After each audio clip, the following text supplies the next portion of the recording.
She was beautiful, with clear-drawn features and alabaster skin. She was also clearly in a state of advanced pregnancy.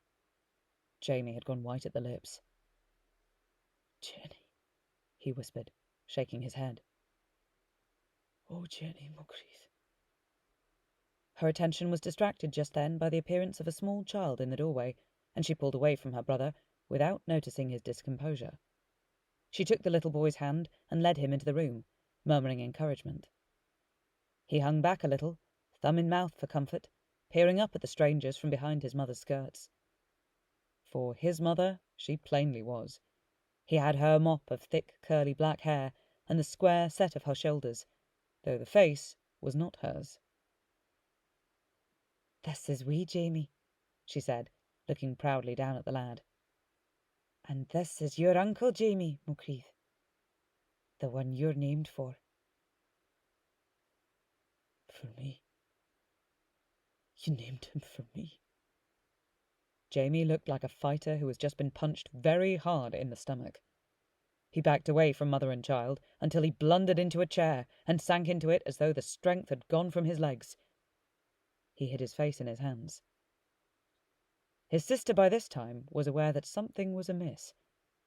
She touched him tentatively on the shoulder. "Jamie, what is it, my dearie? Are you ill?"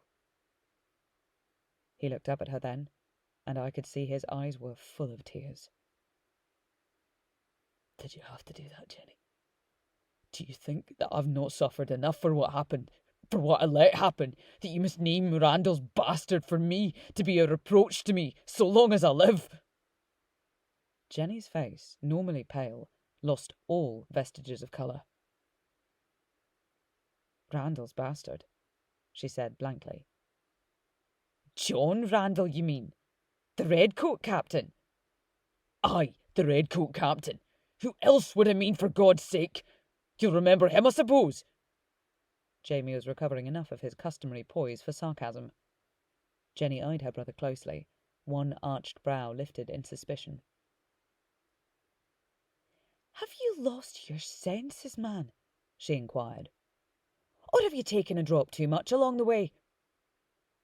"I should never have come back," he muttered. He rose then, stumbling slightly, and tried to pass without touching her. She stood her ground, however, and gripped him by the arm. "Correct me, brother, if I'm wrong," Jenny said slowly, "but I've the strong impression you're saying I've played the whore to Captain Randall, and what I'm asking myself is what maggots you've got in your brain to make you say so." "Maggots, is it?" Jamie turned to her, mouth twisted with bitterness. "I wish it was so.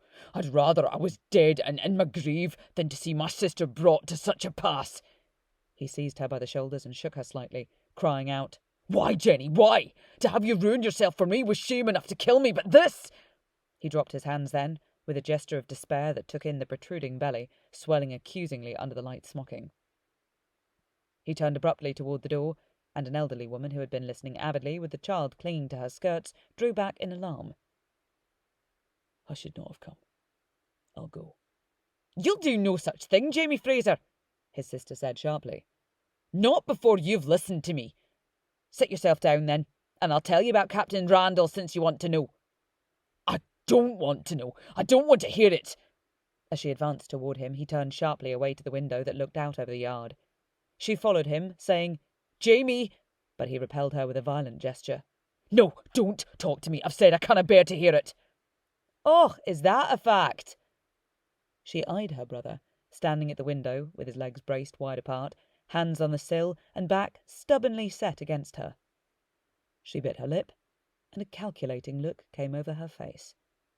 Quick as lightning, she stooped, and her hand shot under his kilt like a striking snake. Jamie let out a roar of sheer outrage and stood bolt upright with shock.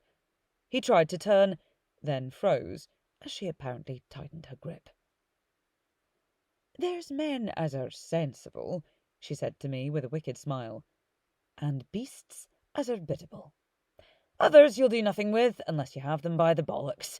Now, you can listen to me in a civil way," she said to her brother, "or I can twist a bit."